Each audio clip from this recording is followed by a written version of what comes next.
I'm Maddie, and today I'm going to be giving my persuasive speech. What is your relationship status with the Earth? Do you enjoy each other's company? And who does the heavy lifting in the relationship? I'm pretty sure you interact with the Earth every day, so I have to ask, what did you do for the Earth today? One of the ways I show the Earth I care is by donating to protect our winters. My goal today is to persuade you to donate to protect our winters. I'll be persuading you to donate by presenting a problem and offering various ways POW is taking action.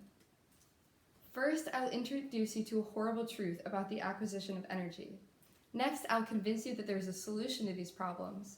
And finally, I'll convince you that you can be a part of the solution.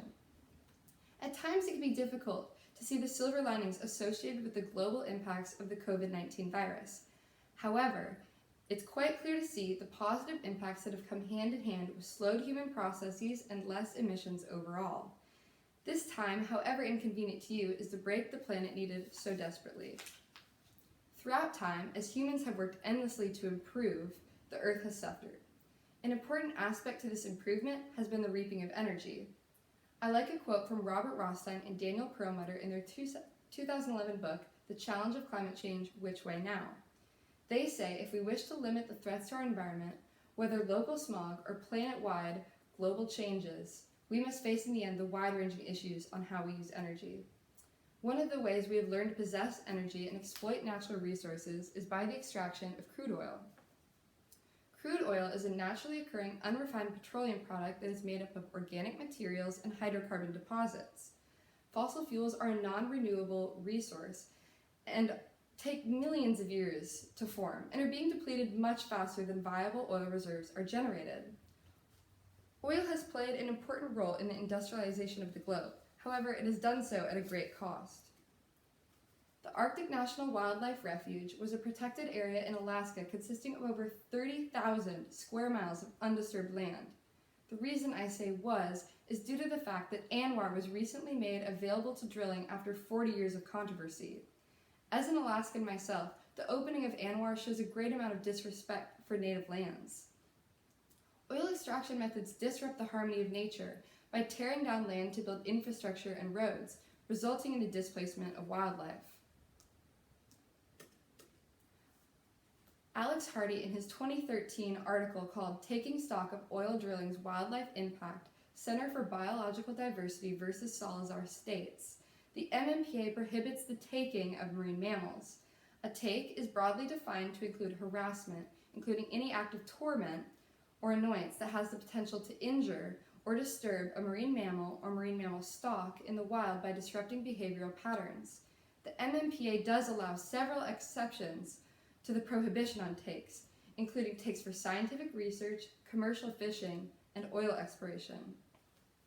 It is important to consider the measures the United States is willing to take in order to acquire energy.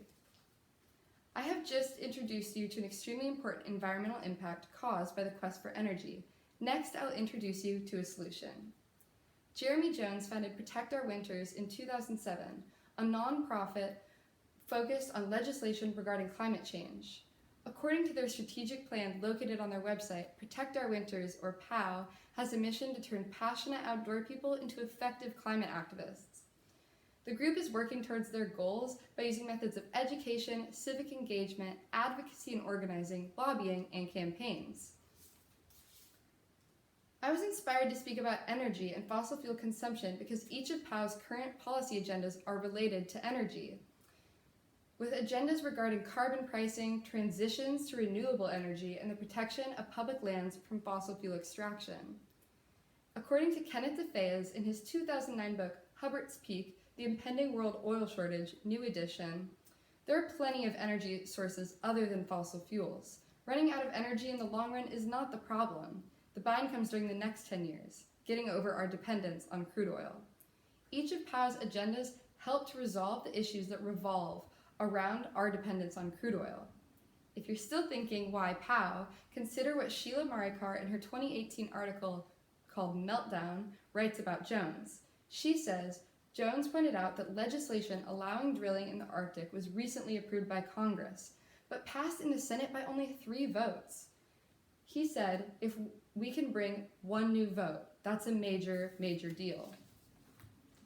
So far, I've convinced you that the drilling for oil can have extremely negative impacts on the environment and that POW is a part of the solution. Next, I'm going to convince you that you can help end the tragedies associated with the fossil fuel industry. Hopefully I've already convinced you that POW is worthy of support. However, maybe you're still wondering if it's worth your support. Let's revisit my opening statement. What did you do for the Earth today? It can be really difficult to feel like your small actions will make a difference when the environment is facing such detrimental risks. But at this point, the individual support is exactly what the planet needs. One of the many reasons POW is so great is that they have a platinum seal of transparency.